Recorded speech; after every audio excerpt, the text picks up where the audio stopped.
ചൂരൽമല മുണ്ടക്കൈ ഉരുൾപൊട്ടൽ ദുരന്ത ബാധിതർക്കായി കൽപ്പറ്റ എൽസ്റ്റൺ എസ്റ്റേറ്റിൽ നിർമ്മിക്കുന്ന ടൗൺഷിപ്പിന്റെ നിർമ്മാണ ജോലികൾ ആരംഭിച്ചു. തേയിലച്ചെടികൾ പിഴുതുമാറ്റി നിലം ഒരുക്കുന്ന പ്രവൃത്തികളാണ് ആരംഭിച്ചത്. സ്ഥലം ഏറ്റെടുക്കാമെന്ന് കോടതി ഉത്തരവ് വന്നതോടെ ഇന്നലെ രാത്രി തന്നെ ജില്ലാ കളക്ടറുടെ നേതൃത്വത്തിൽ നടപടിക്രമങ്ങൾ പൂർത്തിയാക്കി ബോർഡ് സ്ഥാപിച്ചിരുന്നു. അതേസമയം സർവീസ് ആനുകൂല്യങ്ങൾ ലഭിക്കാനുള്ള തൊഴിലാളികൾ പ്രതിഷേധവുമായി രംഗത്ത് വന്നു.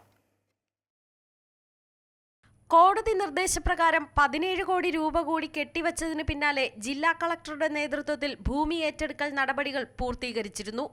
തുടർന്നാണ് ഊരാളുങ്കൽ നിർമ്മാണം തുടങ്ങിയത്. മണ്ണുമാന്തി യന്ത്രം ഉപയോഗിച്ച് തേയിലച്ചെടികൾ പിഴുതുമാറ്റി നിലമൊരുക്കുന്ന പ്രവൃത്തിയാണ് നടത്തുന്നത്.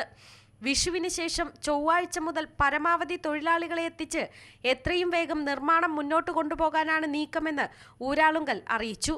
നിർമ്മാണത്തിനുള്ള എല്ലാ ഒരുക്കങ്ങളും ഊരാളുങ്കൽ നടത്തിയിരുന്നെങ്കിലും കോടതിയിൽ നിന്ന് ഉത്തരവ് ലഭിക്കാൻ വൈകിയതോടെ കാലതാമസം നേരിട്ടു.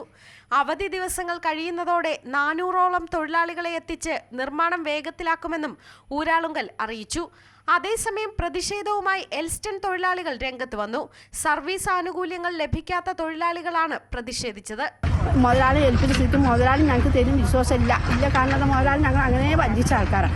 അതുകൊണ്ട് ഞങ്ങൾക്ക് ആ പൈസ ആൾ തരില്ല. അപ്പോൾ ഒന്നുകൂടി നിങ്ങൾ ഗവൺമെൻറ് മുതലാളി വാങ്ങി ഗവൺമെൻറ്റിൽ പൈസ ഞങ്ങൾ കയ്യിൽ ഏൽപ്പിക്കും. ഞങ്ങൾ അയച്ച പൈസ എന്നാൽ ഞങ്ങൾക്ക് ഒരു പേടിയില്ല. പക്ഷേ ഈ മുതലാളിന് നല്ല മുതലാളി സുപ്രീം കോടതി പോയി എന്നാണ് അറിഞ്ഞേക്കുന്നത്. എൽസ്റ്റൺ എസ്റ്റേറ്റിന്റെ കൈവശമുള്ള 64 ഹെക്ടർ ഭൂമിയാണ് ഏറ്റെടുത്തിരിക്കുന്നത്.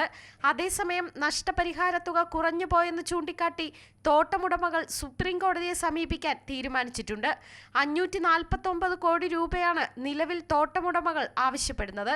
ഈ ഹർജി നിലവിൽ ഹൈക്കോടതി ജൂലൈ മാസം പരിഗണിക്കും. അമൃത ന്യൂസ്, വയനാട്.